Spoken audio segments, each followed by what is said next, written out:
Happy Sunday! We're home from our little mini vacation to Amish country with my daughter and her husband and kids. And I'm just trying to get my feet back on the ground and get ready for the upcoming week. So this is what we're doing today. I ran to the grocery store and got some produce and things that I'll need for the week. I ran to the farm and got my raw milk. This is my raw milk. I've got a gallon of it for Jay and I for the week. And then I also have my cream, because we're making our own ice cream now. So I'll use that cream to make some ice cream when we're out. We're not out yet. And then I like half and half of my coffee, so I'll mix half of the raw milk with half of the raw cream and have my own half and half. I got some cherries on sale today. So they are in a mixture of vinegar and baking soda right now, getting nice and clean. I've already cleaned the grapes, so they're just sitting here drying, and they are delicious. Got some sweet potatoes. I am gonna make some sweet potatoes for Jay and I, and then of course the dog likes her little dehydrated sweet potato treats. While we were gone, our lettuce grew some more, so I picked a nice bowl of lettuce today. So we'll probably have a nice salad with our dinner. And what I have for dinner today is cube steak. We found them on sale at a little meat market when we were in Sugar Valley. It was the Sugar Valley meats, and they looked delicious. And it's been a while since I made some. So that's what I'm going to make for dinner today. And I always like to have it with mashed potatoes. And you know me, I don't waste anything anymore. So I've got some frozen mashed potatoes because I don't waste anything. I just pop it in the freezer, dehydrator, can it, whatever I need to do to save on money. So we've got our frozen mashed potatoes unthawing, and I'm going to get this meat going.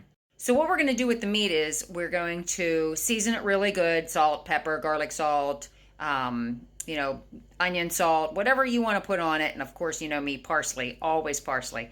I'm going to do all that, and then I'm going to put it into a flour mixture. It's just flour with maybe a little more salt and some stuff in that. And then we're going to brown it on the stove, and then we're going to put it into some mushroom gravy and pop it in the oven for a couple hours. And it's going to be fork tender and delicious. And if you're a busy mom and, you want to throw it in the crock pot, you could do that too, very easily. I like to brown it up first just because I like the looks of it. And, I'm going to flour that, brown it up, and then you could put it right into your crock pot with your gravy on it and cook it on low for 6 to 8 hours or high for 4.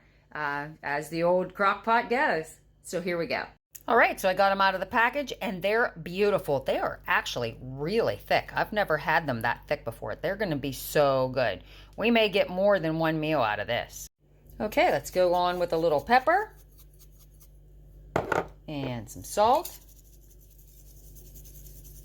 I like to use the Redmond's real salt, but whatever you prefer. A little garlic powder.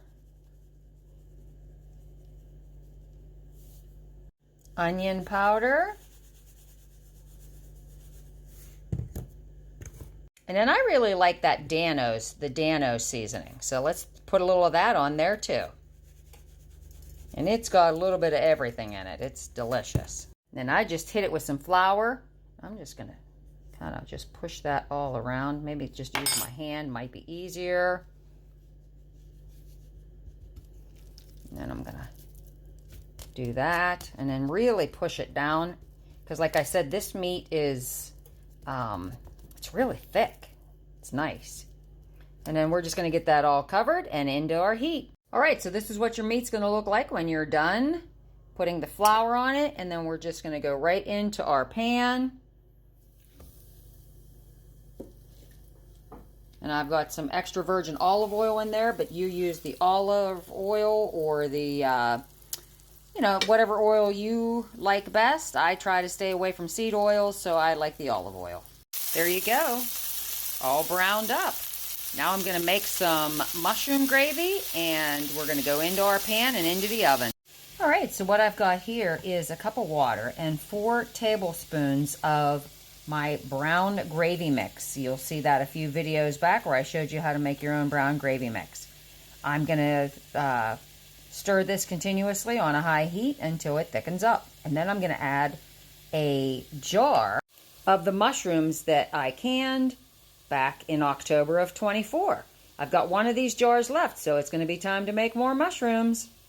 As you can see, that thickened up really nice. Now, it's too thick for what I want because, again, I'm going to put this in my baking dish and it's going in the oven for a couple hours, and so it is going to thicken up more in there. So I'm just going to dump those mushrooms, juice and all, right in there. It's going to be too thin, but then as it cooks down, it'll be perfect.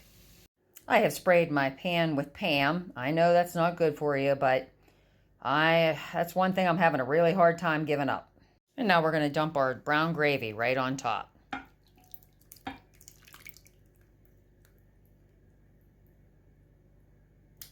Doesn't that just look delicious? And now I'm going to put some tin foil on the top, and in the oven it goes on 350 until it's fork tender. Probably about an hour, maybe a little longer. Nice little salad. And there you have it. They cooked 2 hours. Plate them up and dinner is ready.